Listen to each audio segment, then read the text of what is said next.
What's going on, guys, and welcome into Afterthoughts. He's butt naked on some of these shots.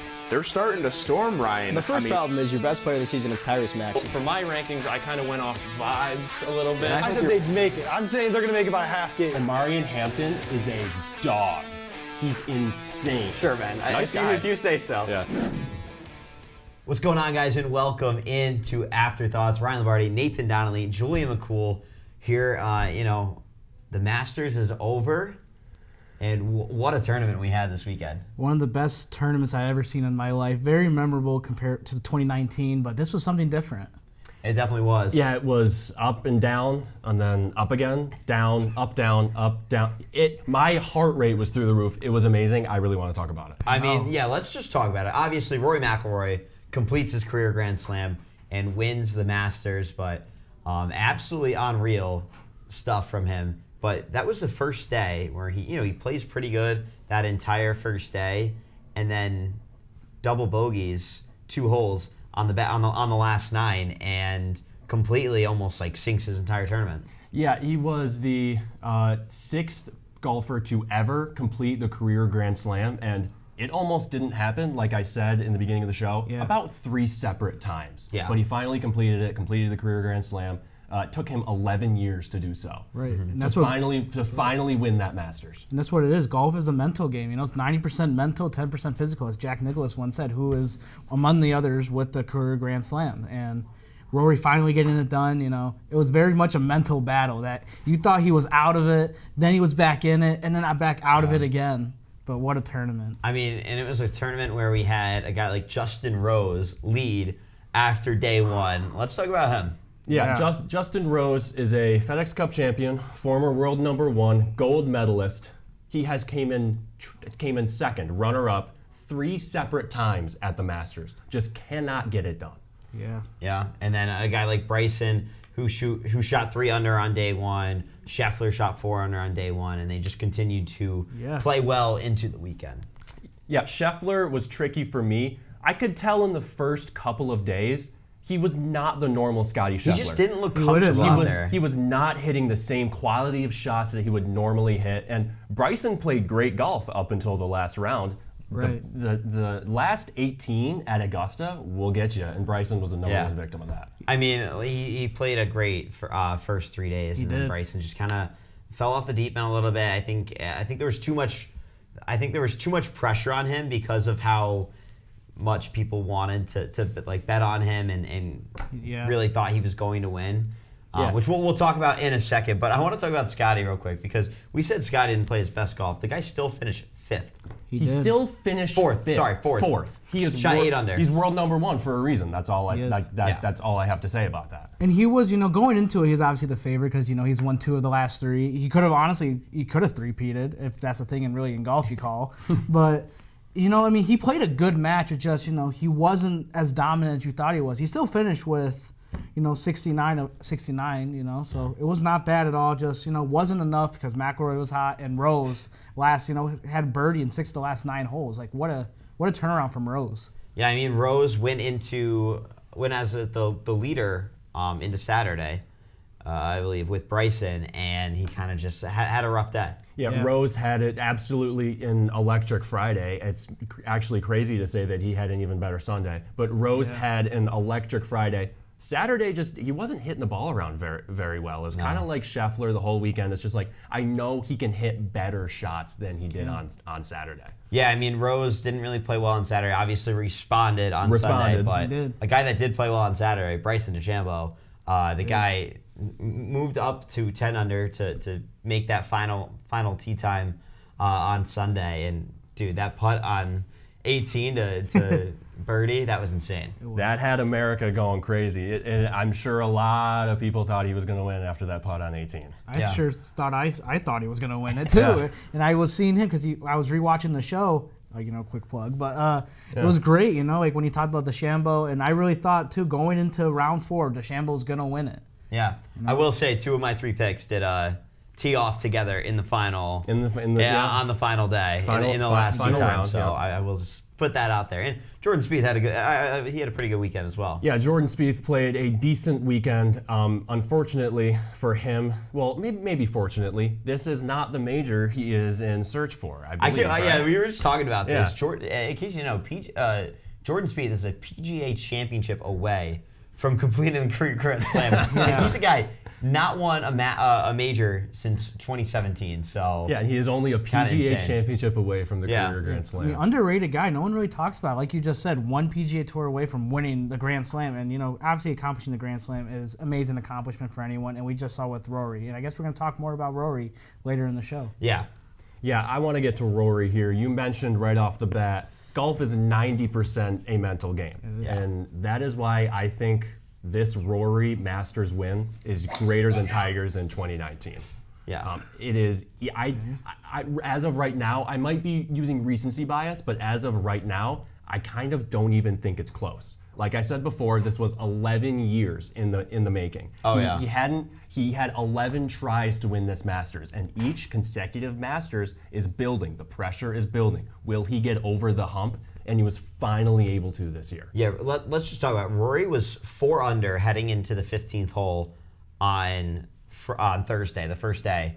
And then double bogeys 15, double bogeys 17, puts him at even. Yeah. He played a perfect 16 out of 18 holes after Thursday and was even. The mental fortitude it took to win this tournament, not only after his crazy up and down performances during the same tournament, but his crazy up and down performances over his entire career, his entire 11 years leading up to this tournament.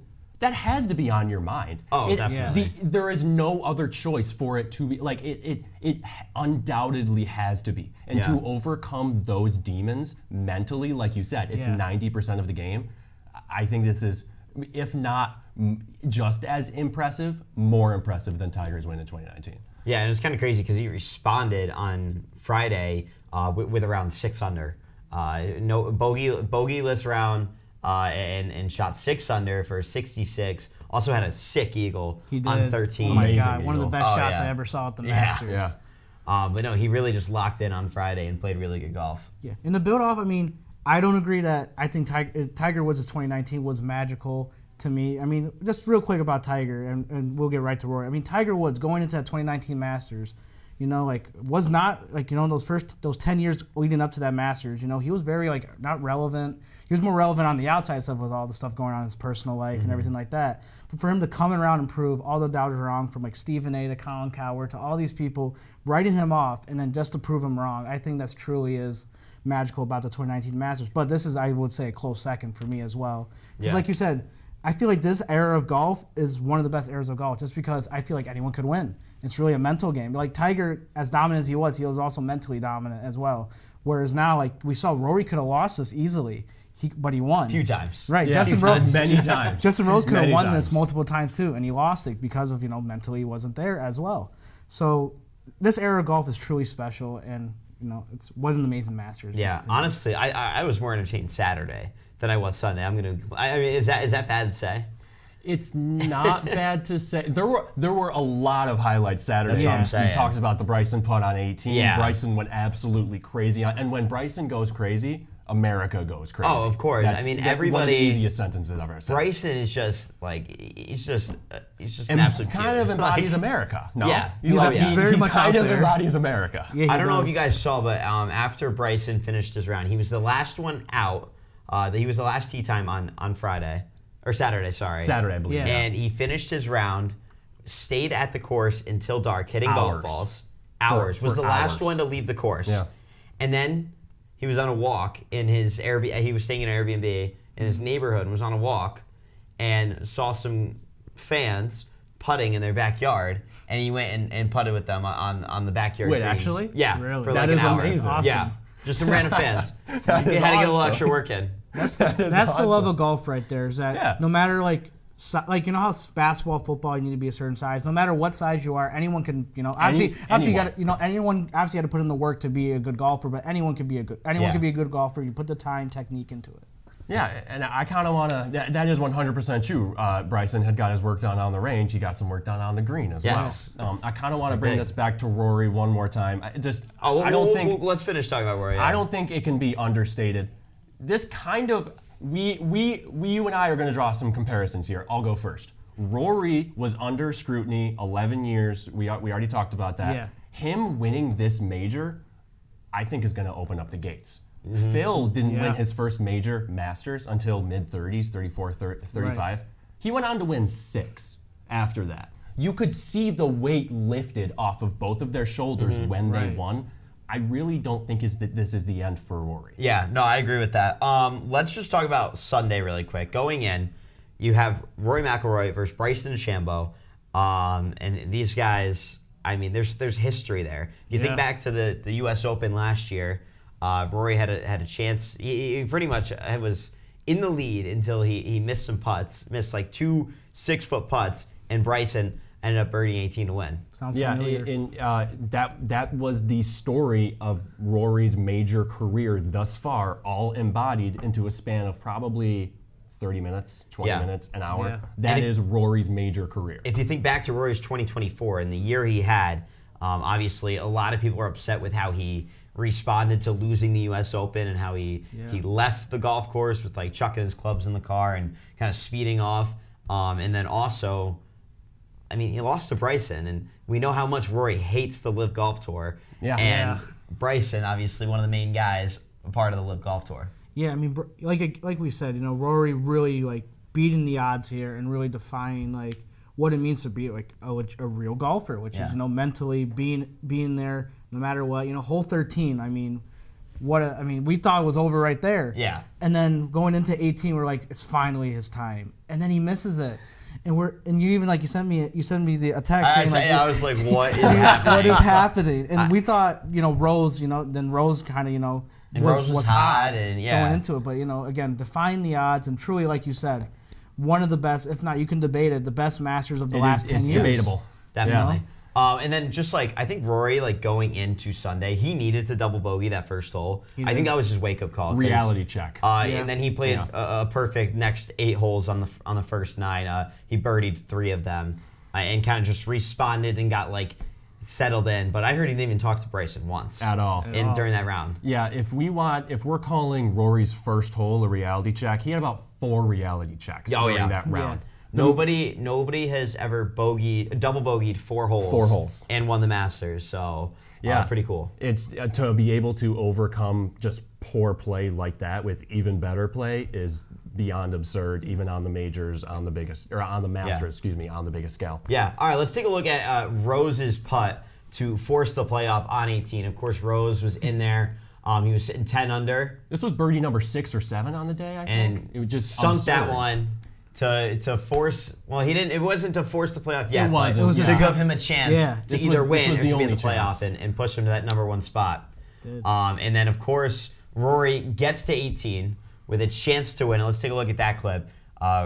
Rory with a putt to win the Masters on 18, and they put a little graphic up to complete the Grand Slam. Complete career Grand Slam. And he missed it left. Could not believe it. Nobody else there could believe it. Maybe they could. I could have. I mean, I thought it was finally the time. For it. Yeah. But and then so obviously he sinks the next putt to force the playoff, and then to win. Yeah. And you see you can see the pure physical emotion. Weight that is lifted off of his shoulders. Once you get it off, then once you get possible. it off, you're free. Yeah. Yeah. I mean, a lot of emotion, and he was just so real with it. Like, I mean, the shot he had to set up that putt to win was insane. I mean, for a chance to birdie, and I mean, Rose put a shot close too to the hole, and Rory's was just that much better. This is the only fashion possible in the world that this was going to happen for Rory. Mm-hmm. This was the only way that he was going to get it done. A turmoil round, up and down. This was it. Like this was the final battle that he had to win. Yeah, definitely opens up the floodgates. All right, guys, more to come here on Afterthoughts. Thank you, Nathan. Thank you, Julianne. We got a WrestleMania segment coming up with Noah and Jack. We'll catch you guys on the side set. Stay with us here on Afterthoughts. NBA Would You Rather? Oh boy, this is going to get bad for me. NBA Would You Rather Kevin Durant edition. Okay. This is going to go down south really bad. Jaylen Brown. So would I rather have Jaylen Brown or Kevin Durant? Yep, just say the name. I mean, I'm probably going to say Kevin Durant as long as he stays healthy. That's the only thing. That's the only reason I wouldn't pick him. Yeah, I think for me, I mean, yes, Jaylen Brown is younger. I mean, maybe in 5 years we're like, oh, this was Kevin Durant's last good season. Yeah. Then this would look really bad to pick like Jaylen Brown, but I think Kevin Durant is still the picker. Yeah. All right, Kawhi Leonard. Kevin Durant. I mean, out of the two, neither of them can stay on the court, but I still think Durant's a better player. Depends on the team, because if you need a little more, I don't know. Kevin Durant's not even a bad defender either. Kevin Durant. I'll take Kevin Durant. Jason Tatum. Nah, give me Jason Tatum. Come on, bro. I know Kevin Durant has done more, but he's younger. And honestly, if we don't see Jason Tatum on a team like the Celtics, he could be, maybe this is wild, could be winning MVPs, to be completely honest. That's not wild. What? Jason Tatum. You're thinking here. I know. I mean, Tatum's a great player. Kevin Durant's a great player, probably a future Hall of Famer, maybe. Tatum wins championships. Give me Jason Tatum. Okay.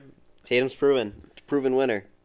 I mean, so is KD. So is KD. But look at the team he won on. You could almost say that for both of them. It's I not feel like, but Tatum was the top of that team. I mean, you still. I guess Kevin Durant was too. Tatum didn't win Finals MVP.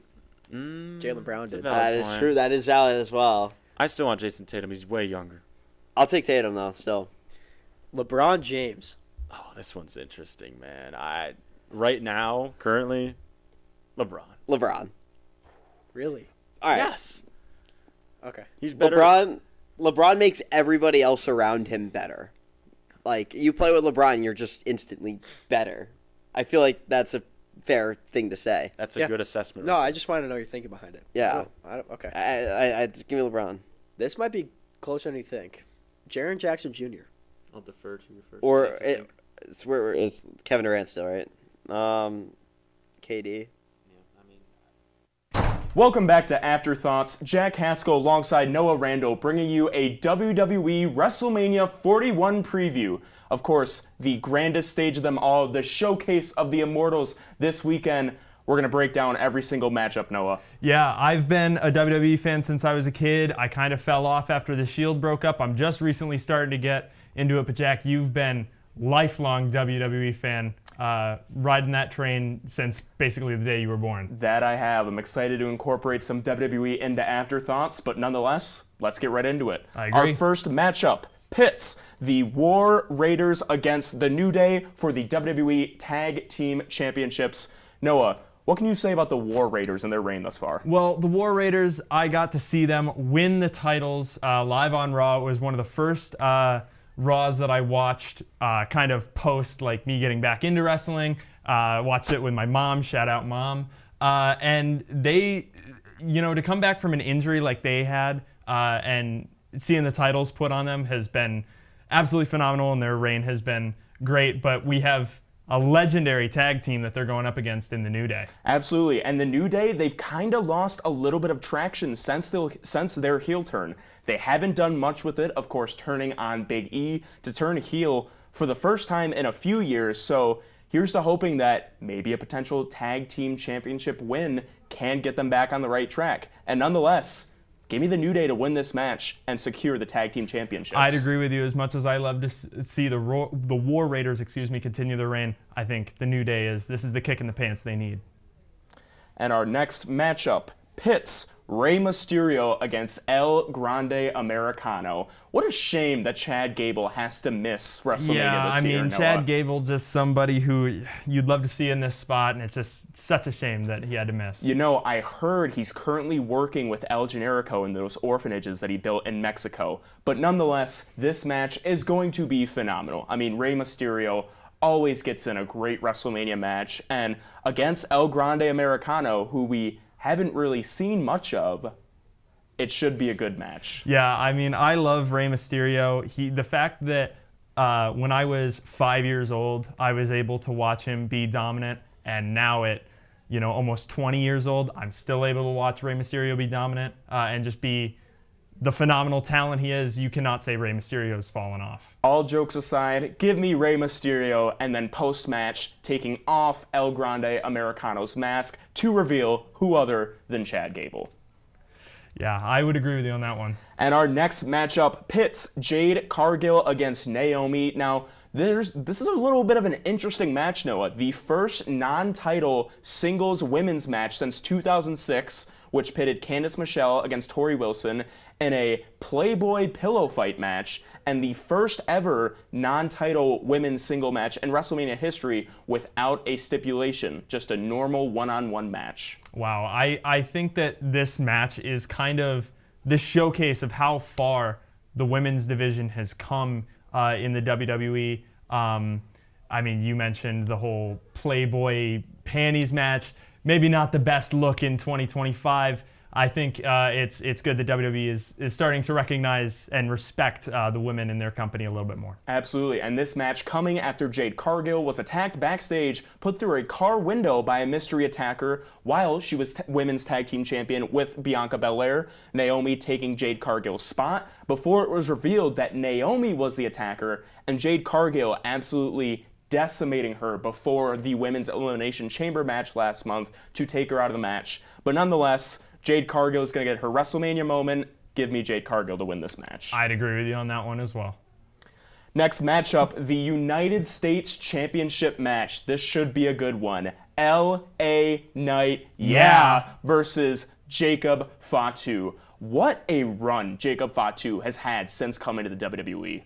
Yeah, I think that this match is interesting because LA Knight, 2023 was really more his year than 2024 was, but nonetheless, he still had an incredible run. I mean, he is United States champion.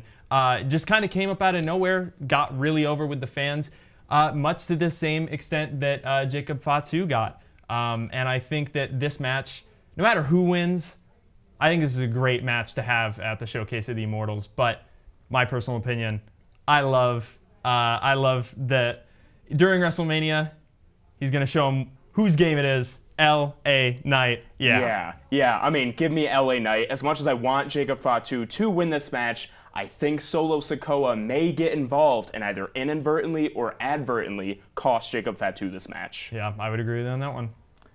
Next matchup, this is a big one. The 2025 Women's Royal Rumble winner, Charlotte Flair, against the WWE Women's Champion, Tiffany Stratton. These two have gotten in a little bit of trouble backstage after their war of words last SmackDown. This is going to be a bloodbath. Yeah, I mean, plain and simple, these are two women that hate each other. And it's going to be really exciting to see them compete. I love Charlotte Flair. Before I stopped watching wrestling, Charlotte Flair was one of the up-and-comers that I was really excited to see her career and where it took her, and it's taken her to competing against Tiffany Stratton for the Women's Championship at WrestleMania 41. Absolutely, and hate her, love her, feel indifferently. Charlotte Flair is a good wrestler, and Tiffany Stratton, one of the best up-and-coming women's wrestlers of this era. I think Tiffany Stratton gets her WrestleMania moment and defeats to retain the WWE Women's Championship. Yeah. And our next match, the Ring General Gunther versus main event Jey Uso. Yeet. Jey Uso, the 2025 Men's Royal Rumble winner, getting his World Championship match against Gunther. Now, something to note, Noah, Jey Uso is 0-3 against Gunther in World Heavyweight Championship matchups. Could he go 0-4? I don't think he does. That's the thing. Personally, I think this is going to be one where you and I disagree for the first time. I would like to have watched Jey Uso win the Royal Rumble, but unfortunately my internet cut out right as John Cena entered. But I watched Gunther's promo this last Monday Night Raw. He's electric, man, and I would just love to see him continue his reign of dominance with the World Heavyweight Championship. So, personally for me, give me Gunther over Jey Uso. I've got to disagree with you here. Jey Uso, they have done a phenomenal job building up his character. They bloodied Jimmy Uso 2 weeks ago on Raw, they're building up Jey Uso Yeah. to win the World Heavyweight Championship. So give me main event Jey Uso. Yeet. Yeah, I honestly, this is one of those matches where, I mean, I'm rooting for Gunther, but if he loses, it's not the end of the world, Jey Uso. Personally, I'm just hoping he has a better match than his Super Kick Fest last year. Hopefully he has a better WrestleMania match, redeems himself a little bit this year. And the main event of WrestleMania Night 1, Roman Reigns versus Seth Rollins versus CM Punk with Paul Heyman in his corner. As a part of CM Punk's favor, he finally gets his WrestleMania main event match. This is a must-see matchup, Noah. Yeah, this is like, if you can't watch any other match from this WrestleMania weekend, there are 2 matches that I would pick out. There's this one, and then there's one we'll get into later. But this one is, as you said, must-see. CM Punk, I've been a CM Punk fan my entire life, so I'm very pleased to see him. I mean, I was hyped when he came back to the company, but now to see him finally get what he's been wanting for the last 10 years, I think, and he's just been getting robbed of it every year, and I love to see CM Punk in the main event of WrestleMania. Seth freaking Rollins is an absolute beast. I love Seth freaking Rollins so much. Did you see him on ESPN talking about the Bears the other day? I don't think I did, but I know every time the Bears lose, we get the "I hate football" tweet from Seth Rollins. He showed up on ESPN and he knew ball, man. It was surprising to see. He was dissing on Aaron Rodgers. So yeah, I love Seth freaking Rollins, and what else is there to say about Roman Reigns, really? This match, anyone can win it, but give me Seth Rollins after Paul Heyman turns on both Roman Reigns and CM Punk and leaves WrestleMania Night 1 with Seth freaking Rollins. I mean, that would be a fun thing to see, but as a CM Punk fan, I'm going to ride or die with my guy. Give me CM Punk to win this match. Moving on to Night 2, we have the WWE Women's Tag Team Championship match. The champions Liv Morgan and Raquel Rodriguez of the Judgment Day defend against the WWE Women's Intercontinental Champion Lyra Valkyria and Bayley. This match, honestly, I don't have much interest for it. I mean, it's kind of a throwaway match. Just get the women's tag titles on the card. Give me Liv Morgan and Raquel Rodriguez to retain. I would agree with you on that one. I don't think we're going to see a big title change this time around. And our next match of WrestleMania Night 2, AJ Styles versus Logan Paul. AJ Styles every year always has a stellar WrestleMania match, no matter who his opponent is. It can be Shane McMahon, Logan Paul, Shinsuke Nakamura, it doesn't matter. AJ Styles is going to put on a WrestleMania banger, and this match is no different. But ultimately, he's going to win this match. Give me AJ Styles. I agree with you on the winner, but I also want to kind of play devil's advocate a little bit. Logan Paul, I mean, he's a man of controversy. You either hate him or you love him. And me personally, I don't really care for him. But you got to admit, in the ring, he's an absolute natural. And it's honestly kind of cool to see him. He just kind of took a shot in the dark. He was like, let's try out this wrestling thing, and he's actually really good at it. So I think, while I think AJ Styles is going to pull out the victory here, I think this is going to be a WrestleMania classic. Next up, the Intercontinental Championship Fatal 4-Way match, my early match of the night contender. The champion, Braun Breaker, versus Dominic Mysterio, versus Finn Balor, versus Penta. This is going to be a bar burner. This will be the WrestleMania match, in my opinion. And any of these guys could win, and I wouldn't really be mad about it. Yeah. Dominic Mysterio, his first WrestleMania match not involving his dad. Finn Balor has something to prove, has to beat the washed allegations. Braun Breaker, just great all around. And Penta breaking onto the scene. Give me Penta El Cero Miedo. You know, it's tough to pick a winner for this one because, as you said, I wouldn't be mad if anybody won, really. I think everybody deserves to win. But, you know, just because he's the new kid on the block, I'll agree with you. I'll go Penta. And next up, Las Vegas Sin City Street Fight, Damian Priest and Drew McIntyre. Don't really think that this should be the match for either of these two guys, but give me Drew McIntyre. I agree. I think Drew McIntyre is kind of on a heater right now. I think they're going to continue pushing him. And yeah, I'll have him. I'll agree with you. He wins at WrestleMania here. And the Women's World Championship triple threat match, Rhea Ripley versus Io Sky versus Bianca Belair. This is also going to be a really good match. Give me Io Sky to retain. She hasn't held on to the belt long enough for my liking. These are three of the best talents in the women division. This is honestly, this is probably the best that they have to offer. I think this match is going to be absolute cinema, but I agree. Give me Io Sky to retain.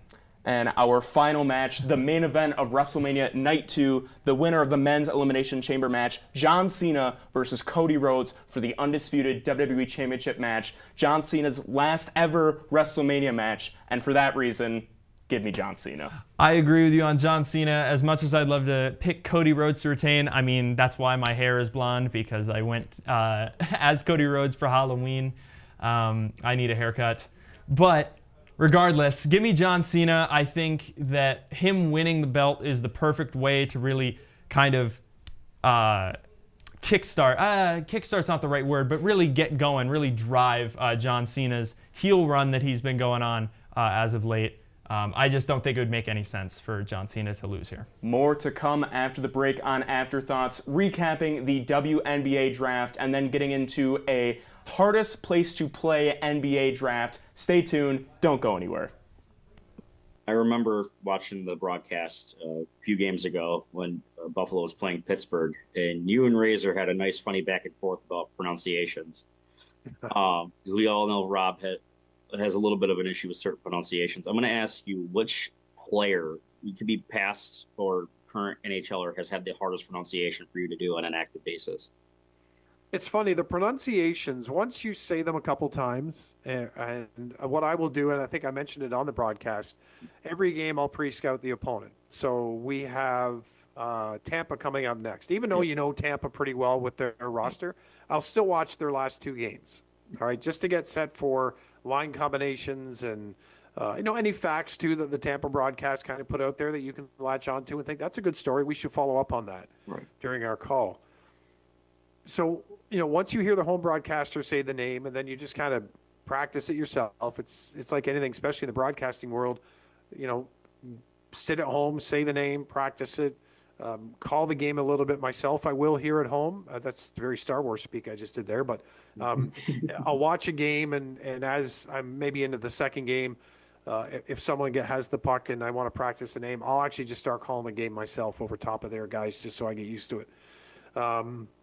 Guys or gals now, of course, as the business continues to grow and more opportunities, which is fantastic. But I can't think of a specific name as far as, a nationality that gives me troubles. I think my World Junior experience was great for me because I saw so many names from so many different countries at an early part of my play-by-play career that it doesn't really faze me. I see it and then I'm curious about it. I'm not scared about it. I'm curious. How does that one sound? But I will tell you that there are names that look as easy as pie that if you hear it wrong once and it sticks in your head, those are the ones that will mess with me. So Eric Chernak with the Tampa Lightning, he was hearing one person calling him Chernak and you're done because it sticks in your head. So you're hearing Cernak, you're hearing Chernak, you're hearing Cernak, you're hearing Chernak, and then all of a sudden you just get this jumble in your head. And that, for me personally anyway, that's when I will always have certain names. Back here on Afterthoughts, Sydney Labieski, Shannon Dill making their debuts on the desk. Guys, good to have you. Good to be here, Lambo. Yeah. Good to be here. Thank you for having us. All right. We're going to talk about the WNBA draft because it just happened last night, and some of the top college players, some of the top international players around the world. They went international this top five. Were really did. International. Really did. So we're going to talk about each pick. I know, Shannon, you got some stats on all the players, and we're just gonna dive into it. I guess I don't have stats on the players either. Yeah. I'm just here. I mean, no, like you have more analysis on them. She's got the stats, you know.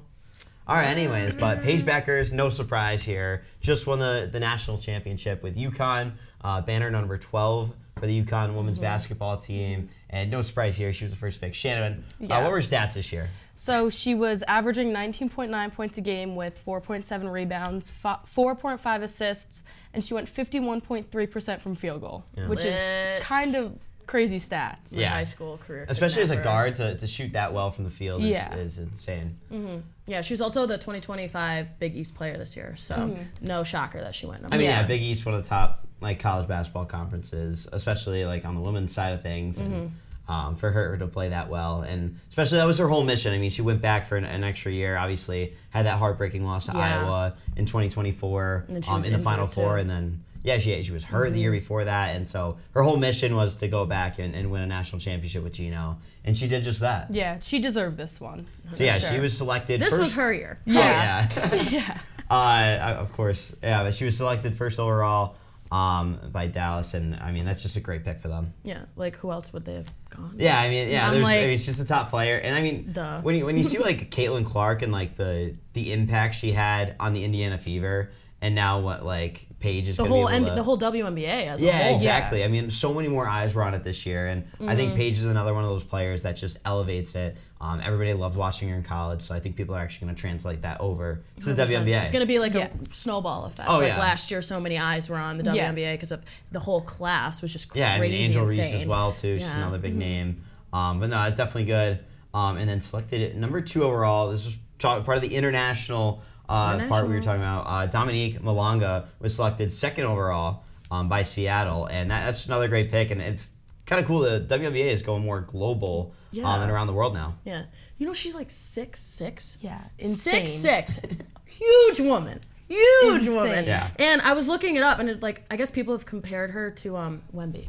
Wow. With the height, and I'm and being from France. That's, And she even at 6'6", she's still shooting 53.8% from field goal, which is and she's only 19 insane. years old. To throw that in that's as well. still young.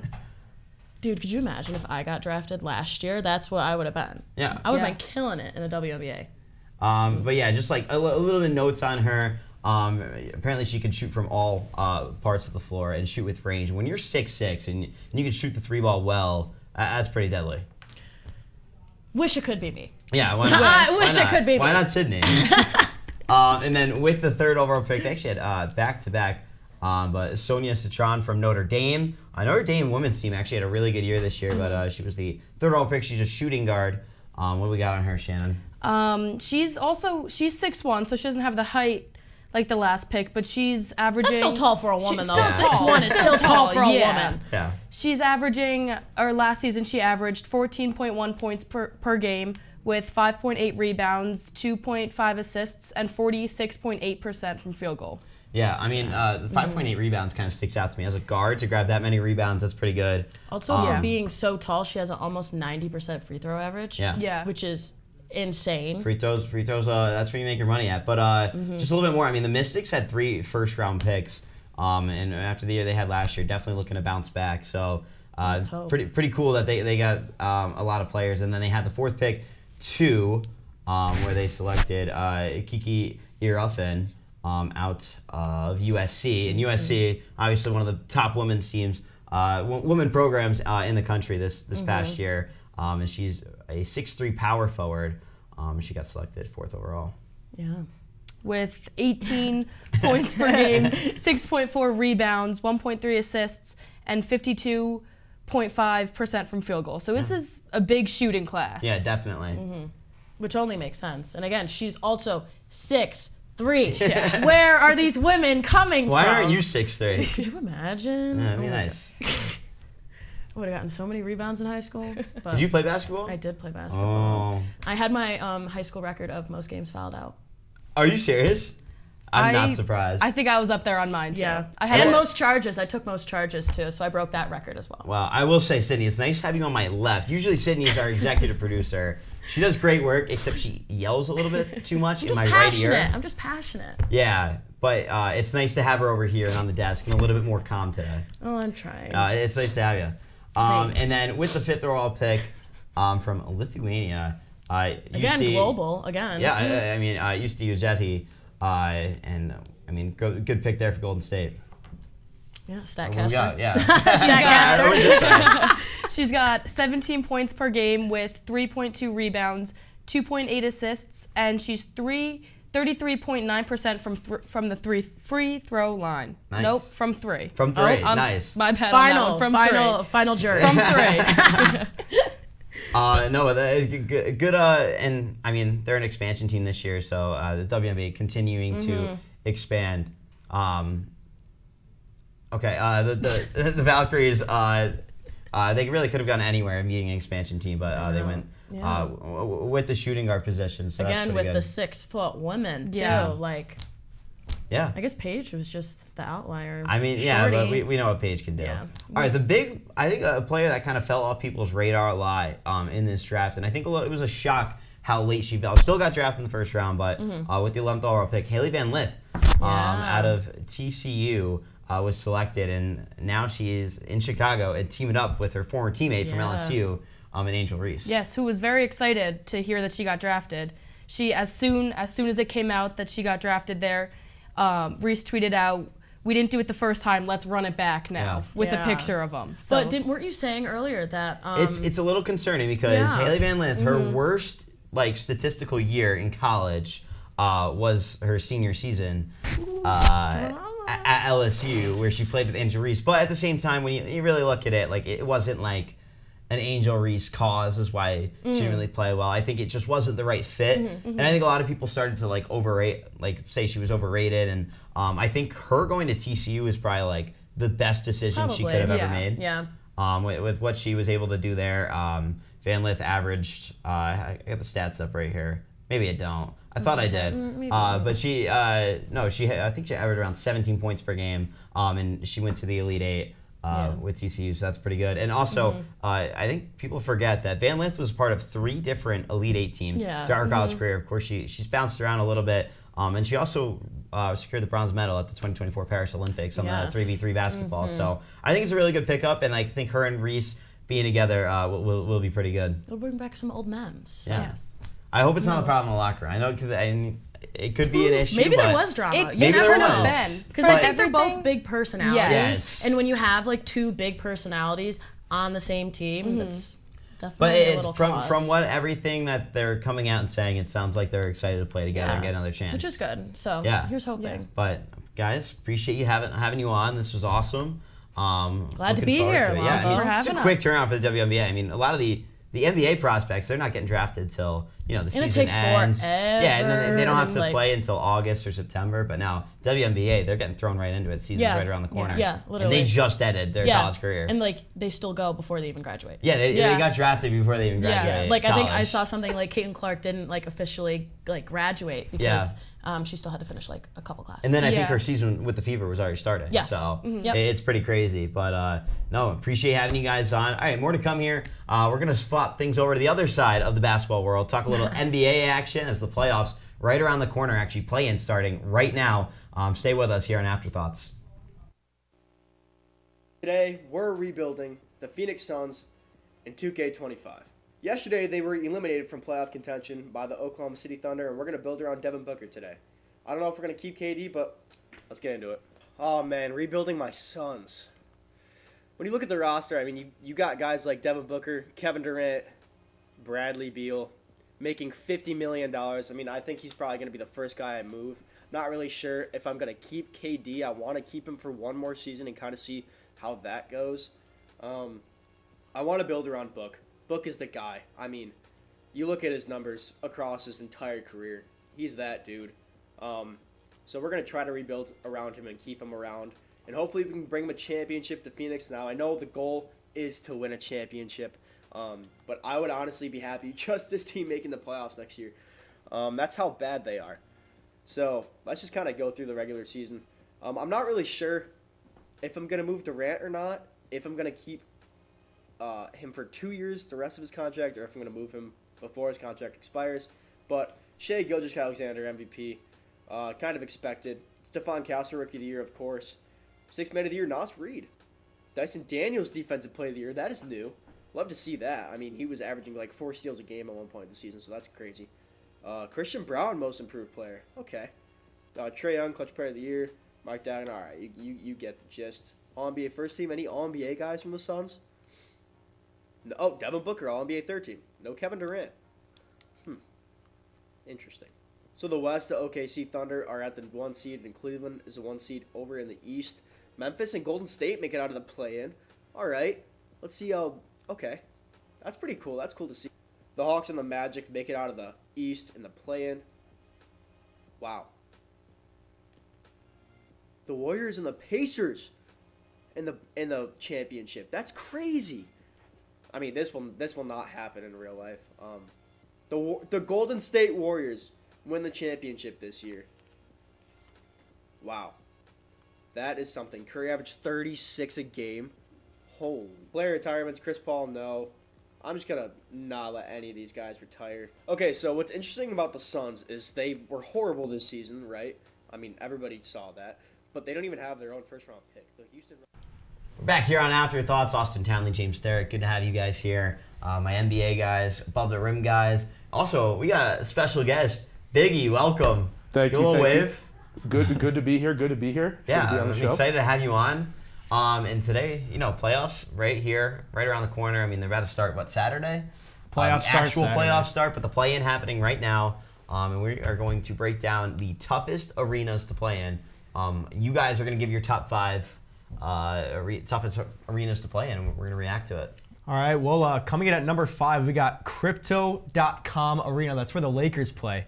Laker Nation, you got LeBron James, you got Luka Doncic. James, talk me through that a little bit. Yeah, so the one thing that you always think about when it comes to the Lakers is they do have a lot of those, for the lack of a better term, bandwagon fans. They follow LeBron, they follow Luka, pretty much wherever they go. Are you calling me a bandwagon? Yes. Okay. I mean, yeah. I love LeBron, right? 8-year-old me saw LeBron James being named James. I thought that was the greatest thing ever. But, even I'm rooting for the Lakers, but they travel well, and they're pretty rowdy, and I'd say the Lakers, it's a historic arena as well, so you always have to consider that. And I think this is like the first, I think we tend to see like the Lakers struggle a little bit at home. I don't know what it is, but this is their first full year that they're not sharing an arena with the Clippers, so definitely that has an impact for them, and it's finally like their true home. Yeah, I mean, and we're going to get into the Clippers a little bit later, but I think having separate arenas is definitely big for the both of them. Big, what do you think about Crypto? SGA, NBA, Y2K, Lakers in 5. Crypto Arena is the arena to play in. If you're the Lakers, like James said, they travel well, so they can really play anywhere they want. But again, Crypto Arena, I don't know if you guys have invested in crypto, but it's going straight here, so that's where all your money's going. Biggie. Appreciate it. Oh, man. Austin, any bit more you want to add on Crypto? No, I think we got it covered with Crypto.com Arena. Moving into number 4, we got Little Caesars Arena, where the Detroit Pistons play basketball. Why? Come on. I don't know. I'm curious to see who else you have on this list. I think I understand why you put them on this list, but I mean, they lost 19 games at home this year is all I'm going to say. All right, well, I know you're a little concerned about why we picked the Pistons, but these guys are dogs. You see what's happening right now in Minnesota. They're going to bring that straight to Detroit. Detroit basketball, they have not made the playoffs since 2019 with Blake Griffin and Andre Drummond. If you don't think this city is hungry for playoff basketball in Detroit, you would be wrong. That happened on the road. I'm just pointing that out. I'm saying they're going to bring that home. This is something that embodies their fan base. And something else that I would also like to mention is that sales through Ticketmaster have been limited to just customers located in Michigan, certain parts of Ohio, Indiana, and Ontario, Canada. They're playing the Knicks, okay? How are Knicks fans going to invade Little Caesars Arena? They won't. They can't. Wow. Unless maybe they have a VPN on their phone. I mean, how else are you going to even be able to buy tickets if you're an away fan at this point? The Detroit Pistons are simply not letting away fans into their arena. If you think that that's not going to affect the outcome of some games, you'd be crazy, because imagine going into an arena where all you have is hometown fans. That's scary. They're going to make some noise. Also, not to mention, they have some of the best young talent that they've had in years. You mentioned they made the playoffs in 2019, but this team doesn't compare. Team doesn't compare to 2019. This team is much better, much more exciting. I think if you look at the Detroit fan base as a whole, too. I mean, they get really passionate. I mean, you look at the Lions this year and their Yeah. fan base. Like, I mean, they're all the same fans. They're all Exactly. the Motor City strong. So, Biggie, Detroit, what do you think? So you got Little Caesars Arena. Like Austin said, the freaking Detroit Pistons, they're hungry. They're hungry and they're looking for one. You're at Little Caesars Arena. You're hungry at Little Caesars Arena. And to build off of what James said as well, 2020 Maver, Cade and them, they running it back at Little Caesars Arena this year. Let's go, baby. Thanks, yeah, Biggie. I want to add Cade Cunningham against the New York Knicks this season has averaged just under 34 points per game. Cade Cunningham is going to go on a tear this playoffs, and I think they could upset the Knicks, but that's for above the rim. Coming in at number 3, we got the Intuit Dome. I like this one. Yeah. I like this one. I think you could almost argue that the Intuit Dome should be a little bit higher, but it's a fairly new arena still. Obviously, the wall is going to be a big part of this. I mean, The wall is awesome. The wall is amazing. I mean, but I will say, I think they could be 1 or 2. I know who we have at 1 or 2. I think it's pretty obvious, but something to note: Clippers 30-11 at home this year. You know what their road record was? I'm not actually sure what their road record was. 20 and 21. They had they were below 500 on the road this year. 30 wins at home though. And so definitely love to play into it. And as we just saw, Kevin Durant just missed 2 free throws facing the wall. Kevin Durant doesn't miss 2 free throws First game of the ever. season. Or actually free throws in general. I mean, he's one of the best shooters of all time, best scorers of all time, and that's not wild to say that. I think anyone would speak on Kevin Durant's behalf. He's one of the best scorers ever. Yeah, I agree with that. I mean, the Clippers, their last 20, they're 17-3. They're going into the playoffs. They are hot, and Intuit Dome is going to do nothing but benefit them. It is that college feel atmosphere in the Intuit Dome. Everything is brand new. They have a whole, like we said, a wall of fans, just dedicated Clipper fans who are going to be there staring down the opponent when they're at the free throw line, and that's scary if you're shooting free throws. I will say Kevin Durant, career free throw percentage, 88% from the line, and he missed 2 at Intuit Dome. And so you were not wrong there. Also, I think Intuit Dome perfectly matches the owner's energy. I mean, I don't know if you guys have ever seen Steve Ballmer on the sideline during these games. He goes absolutely crazy. I wish we could have had a clip that we could have loaded up of Steve Ballmer, but he's absolutely crazy. I love him too. All right, Biggie, what do you got on Intuit? Intuit Dome. What is it? It's tax season. Intuit, what do you do on Intuit? Taxes. People are going to come in there, they're going to be a little angry, but once they experience that basketball hype, it's going to be like another level. Like they said, the wall, you're staring there shooting free throws, right? And you're staring at that wall, any moment they could just run on the court. Any moment. Just any moment, that wall could just fall, break on you. You know what I mean? So that you gotta be scared of that sometimes. Thank you, Biggie, for that.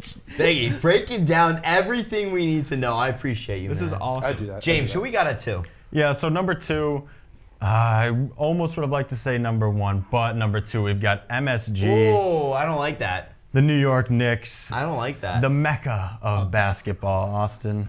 New York. Why aren't they one? Why aren't they one? We'll get into why they're not one.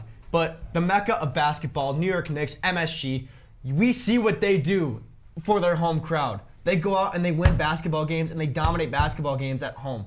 The Knicks are known for playing in the mecca of basketball. This is where all the stars are. Every celebrity you see in NBA games, they are in MSG and they're cheering their butt off. Spike Lee, super fan, New York Knicks. He's going to be there courtside for every single game. And if you think he's not going to talk trash to the Detroit Pistons, you'd be crazy. Yeah. And I think the Pistons might talk a little trash back. I know Cade Cunningham was talking to Giannis while he's at the free throw line the last game of the season there.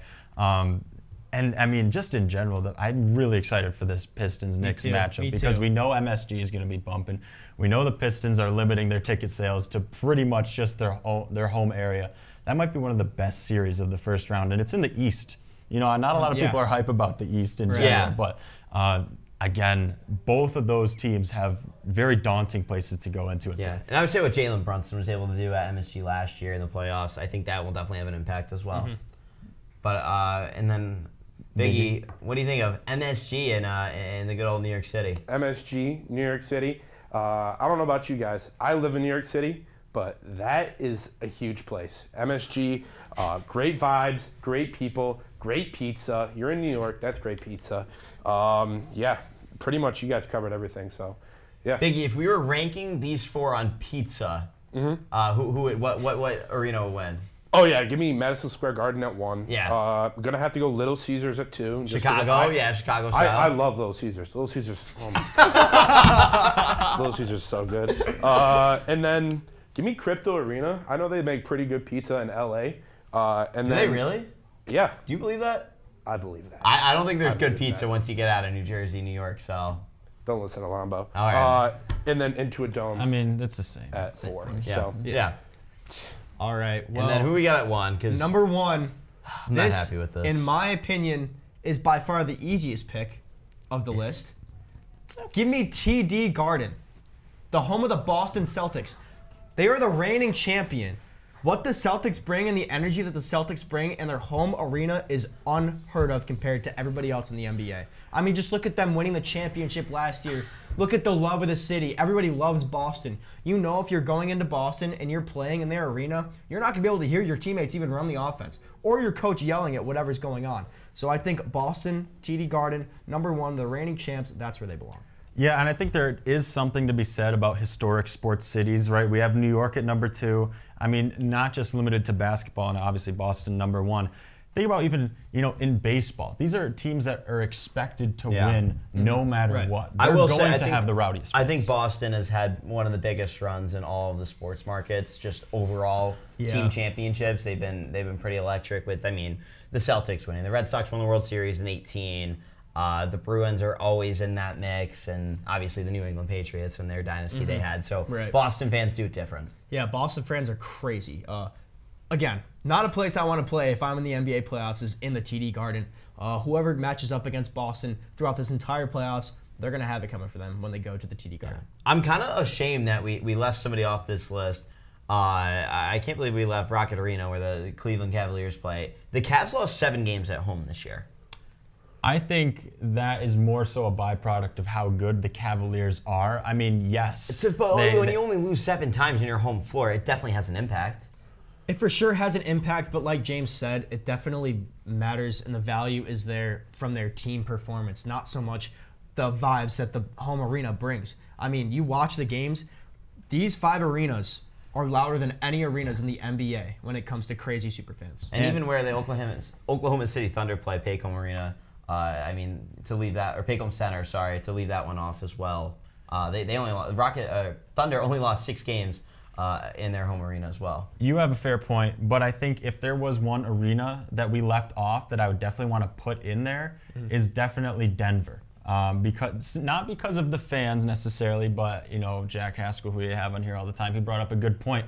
The air is just different there. Even Charles Barkley, who is not playing, just analyzing the game, has made complaints about how the air is different there and how it's harder to breathe. So maybe that's why we left it off. It's not so as much about the fans, but still worth noting. Biggie, final thoughts on our top 5 hardest NBA arenas to play in? Are you kidding me? Number 1, TD Garden. Listen to the name, TD Garden. What do you do in a garden? You sit there and you chill. If I'm in a garden, I'm going to go to sleep. Celtics. Can't you say that about Madison Square Garden? But Madison Square Garden and TD Garden are 2 different things. All right. Okay. Also, James, that pick with Denver, the only reason Charles Barkley's having a tough time breathing there is because he's old. Wow. You are that. I'm calling you out, Charles Barkley, right here, right now. You ain't nothing. But no, the TD Garden pick, if anything, I think that'd be at 5. I don't know. Wow. You don't think what do you think about Boston fans? Well, that's a great question. My grandma is actually a Boston fan as well as my uncle. Are you saying you hate your grandma? No, whoa. You're putting words in my mouth now, man. Sorry. Take it back. So I'm just saying some Boston fans, such as the Bruins, and I will as well say the Red Sox, they are diehard fans. But when it comes to Celtics fans, just not seeing it. Wow. Too many bandwagons?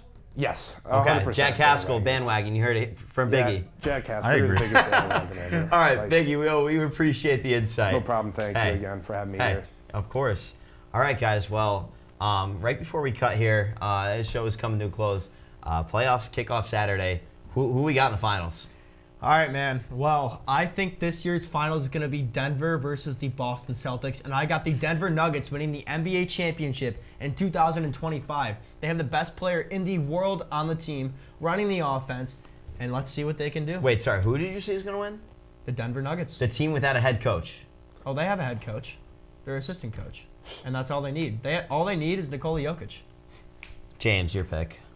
I also like the Nuggets, but I'm not going to put them in the finals. I think this might finally be the year that the Lakers can get past them and set up a historic finals. Lakers-Celtics. I'm not going to take the Lakers in the finals, though. I'm going to take the Celtics. The Celtics are 16-8 versus top 10 teams in the NBA. They always make sure they bring it one of the deepest teams. Yep. And they won it last year. I mean, how could you go against that roster? Yeah, it's a loaded roster, but I'm trying to pick something other than the Celtics. Well, what'd you say about Crypto Arena just before about the Lakers? They steal your money. They will steal anything. That's crypto, baby, you know? You guys ever heard of Dogecoin? Invest in that, by the way. No, but crypto, you got a lot of money there. You got a lot of talent. How do you think they got LeBron James there? So, that's all I'm saying. I was looking for the part about Lakers in 5. Give it to me. I don't care who they're playing. I want the Lakers. Luka, LeBron, 2 of the best players in the world. It's over. We'll see. We'll see come playoff time. LeBron's getting old. He's 40. Remember that. He's got a different gear, though. You know, he really. Oh, but he's got a lingering groin injury right now going into the playoffs. That's going to be effective towards him. I think they're going to let Luka do his thing this year in the playoffs, kind of take over like he did last year. Biggie, did you have something to add? Yeah, I just wanted to say, USA, party in the USA, USA, Lakers in 5. Again, but, you know, Austin does bring up a good point. LeBron James does have that groin injury, and he's not going to be able to play up to standards. So Luka Doncic is going to have to put the entire team and carry it on his back. So and you might even see some good looks from Lil Bronny James coming in too, as well as Rui Hachimura. What you guys know about Rui Hachimura? So yeah, give me the Lakers winning it all. So I'm not a bandwagoner though. Make that clear. Go Lakers, right? What? Go Lakers? Get out of here, dude. Oh, all right. All right, get it up, Biggie. All right, guys, that's a wrap for today. We appreciate you guys tuning in. We'll see you guys next time here on Afterthoughts. Good night.